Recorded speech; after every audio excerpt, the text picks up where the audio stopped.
dans les médias depuis plusieurs semaines. Il vise la victoire à la primaire, ça on le sait, et surtout la présidentielle de l'an prochain.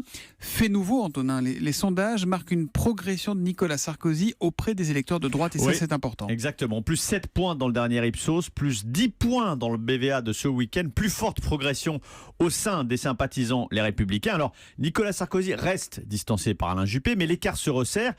Et l'écart se resserre aussi parce qu'Alain Juppé, lui, baisse. Donc la dynamique en ce moment est dans le camp de Nicolas Sarkozy et ça le galvanise d'ailleurs. Je vais tous les écrabouiller. Voilà ce qu'il dit de ses adversaires à la primaire.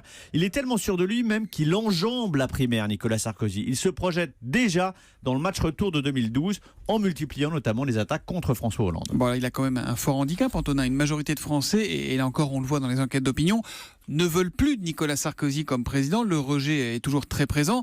Ça comptera forcément aussi dans la primaire, ça. Oui, certainement, sauf que Nicolas Sarkozy, c'est le Donald Trump de cette primaire. Je ne parle pas du fond, mais du phénomène de campagne. Bâché dans les médias, plombé dans les sondages, ignoré, voire dénigré par certains leaders d'opinion, par ce qu'on appelle les élites, exactement ce qui s'est produit pour Donald Trump. Eh bien, de la même façon pour Nicolas Sarkozy, aujourd'hui, ce phénomène se retourne et joue en sa faveur. C'est l'antisystème, quoi. Exactement, et les ressorts de cette popularité, il va les chercher dans ses déplacements en province, dans les librairies des centres commerciaux de zones industrielles ou auprès des producteurs de canne à sucre à La Réunion. Il fait campagne sur une fibre très populaire au sens premier, proche du peuple, cet électorat populaire qu'il avait fait gagner en 2007. Alors ça, c'est le positionnement stratégique. Et puis maintenant, on va regarder sous le capot du moteur Sarkozy.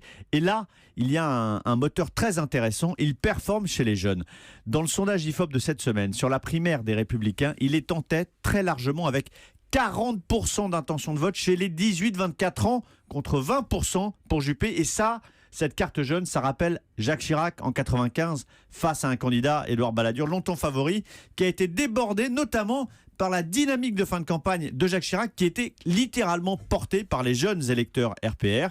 Et puis enfin, un dernier mot, le contexte actuel sert aussi la stratégie de Nicolas Sarkozy. Le besoin d'autorité revient dans le débat public et l'autorité, c'est son principal marqueur politique. Voilà, il se passe